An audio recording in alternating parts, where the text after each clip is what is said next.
oubli, en tout cas je parle pour moi. J'aimerais citer ce verset de l'apôtre Paul et que je vous propose de méditer.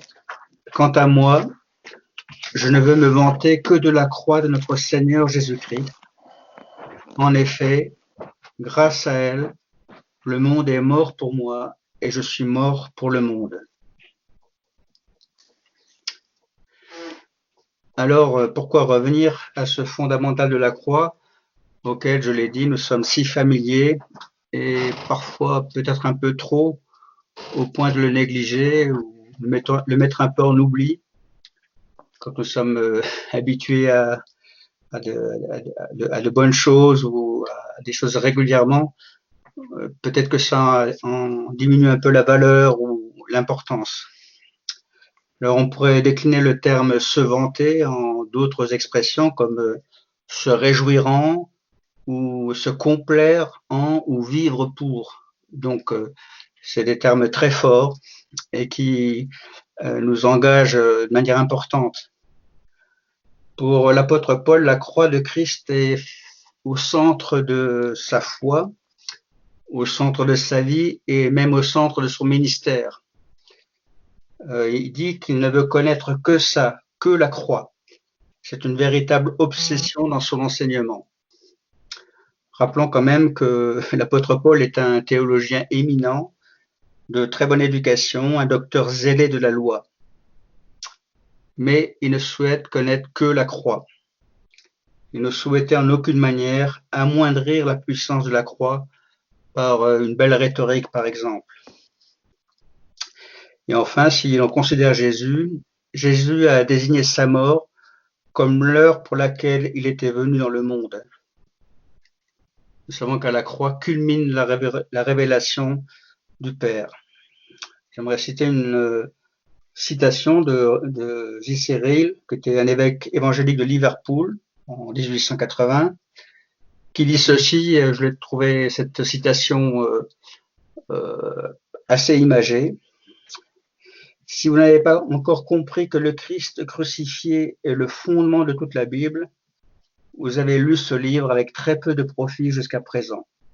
Votre religion est un ciel sans soleil, une arche sans clé de voûte, une boussole sans aiguille, une horloge sans ressort, au contrepoids, une lampe sans huile.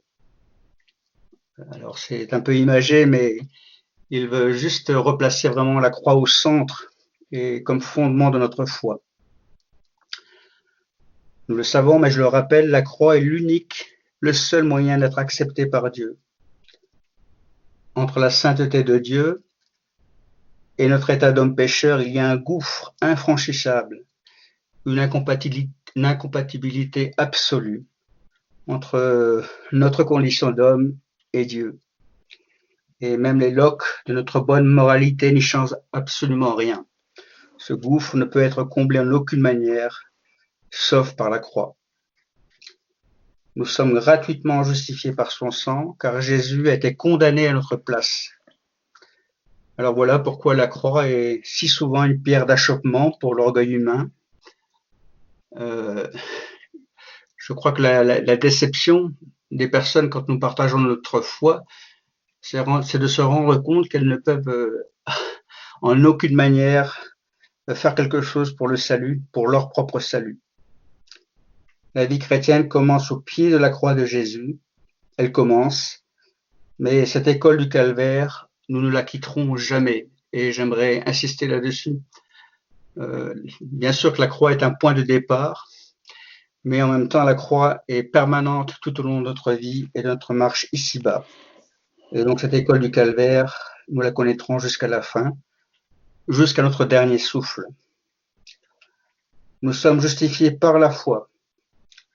La foi est la main qui saisit ce cadeau, qui s'approprie ce cadeau.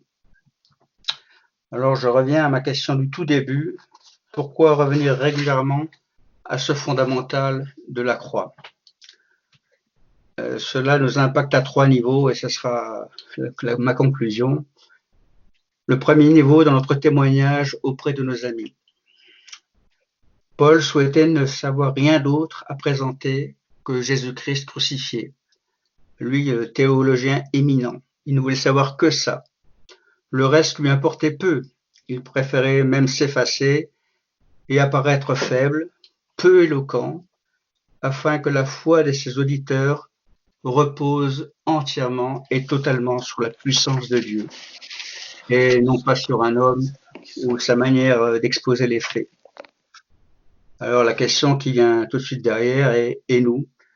Que privilégions-nous dans le contenu de notre témoignage ?»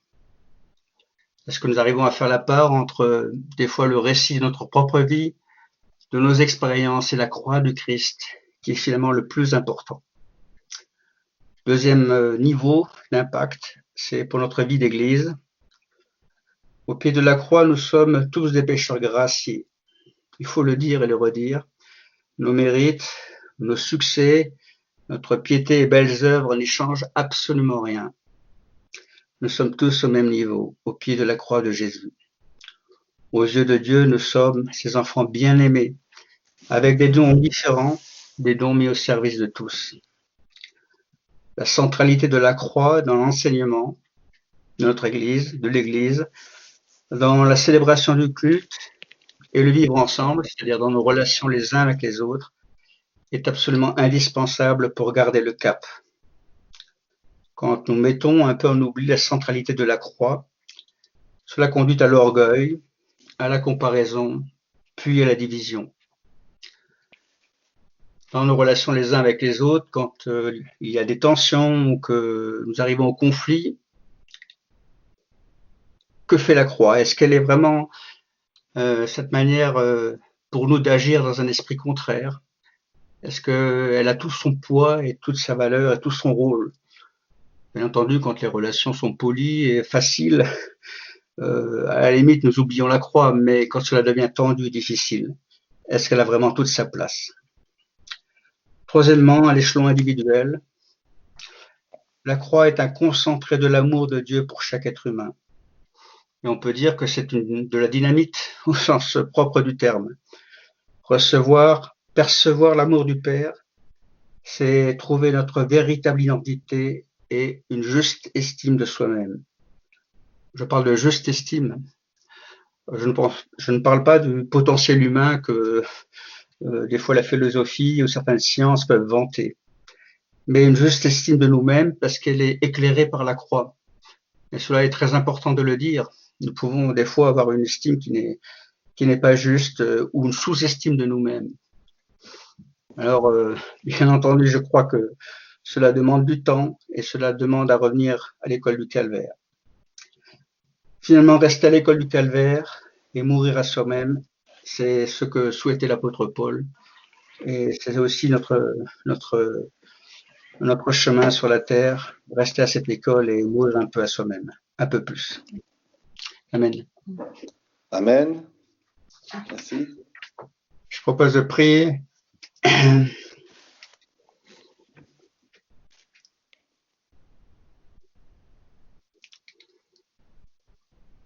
Seigneur, c'est vrai que ta croix reste actuelle à tout moment.